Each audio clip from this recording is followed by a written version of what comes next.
Good morning, everybody. How are we doing? Today is Thursday, March 26th. At least I think it's Thursday, March 26th. So I thought we switch things around a little bit.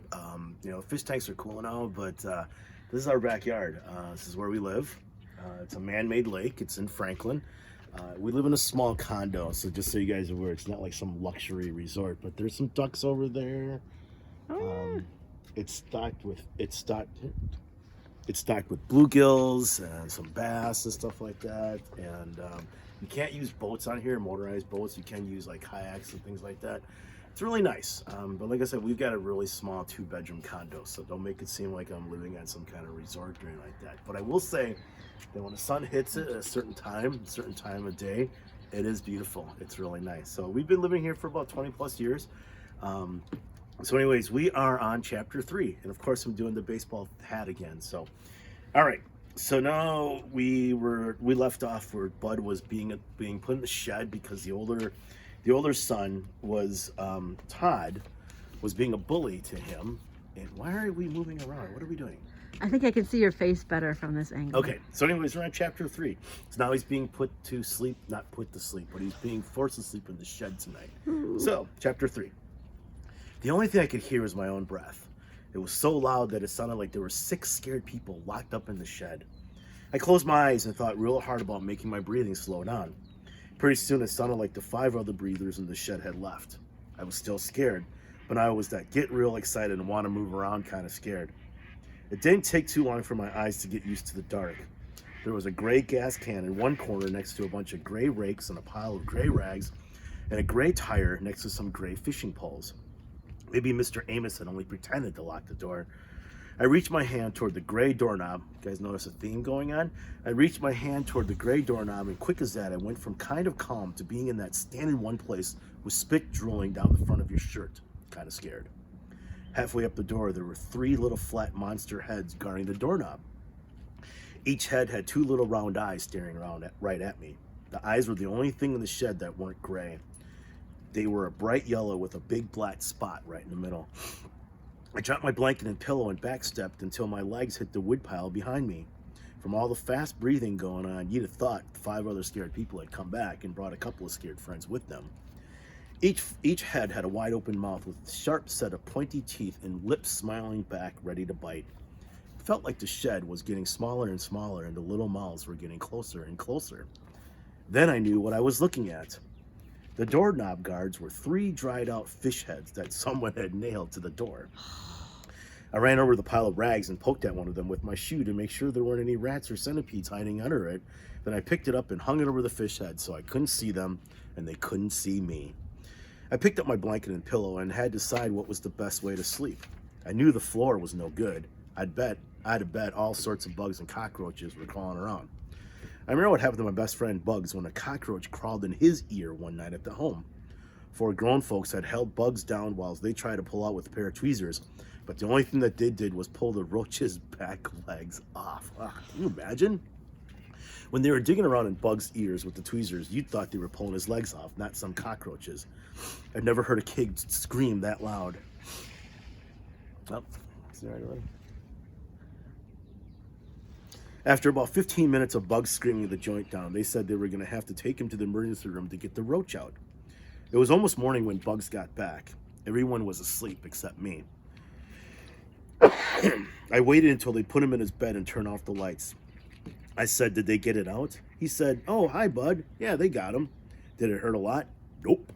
"Were you scared?" "Nope." "Then how come you were screaming so doggone loud?"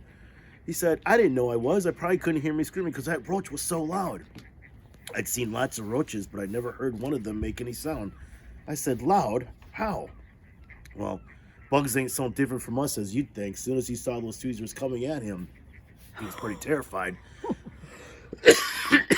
Oh my goodness, I'm so sorry. He was pretty terrified. He commenced to screaming in English too, not some bug language like you'd expect from a roach. "Yeah? What'd he say?" "All he kept yelling was, 'My legs, my legs, my legs. Why have you done this to my legs?'" That's the true story about how Bugs started getting called Bugs. I bet $1,000 that there were roaches on the floor of this shed just waiting to crawl in someone's ear. And I bet those Amoses wouldn't even have tried to pull the roach out. Who knows how long I'd have to listen to some terrified roach screaming his head off right up against my eardrum.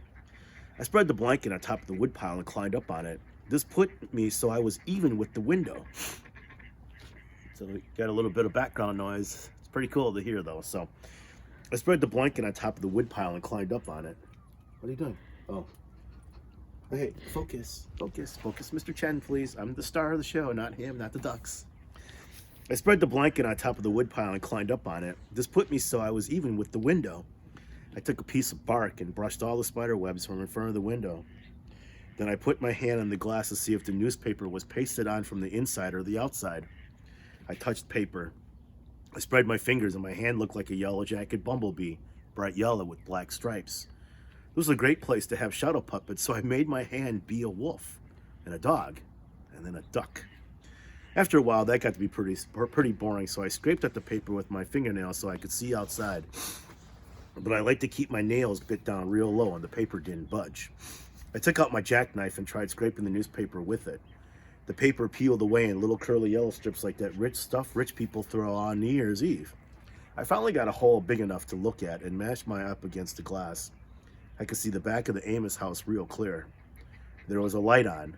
That had to be Mr. and Mrs. Amos's bedroom. That little bit of light that came through the hole in the paper made me get calm enough that I could lay my head on my pillow and take a nap. I think we'll stop there. We're only halfway through chapter 3.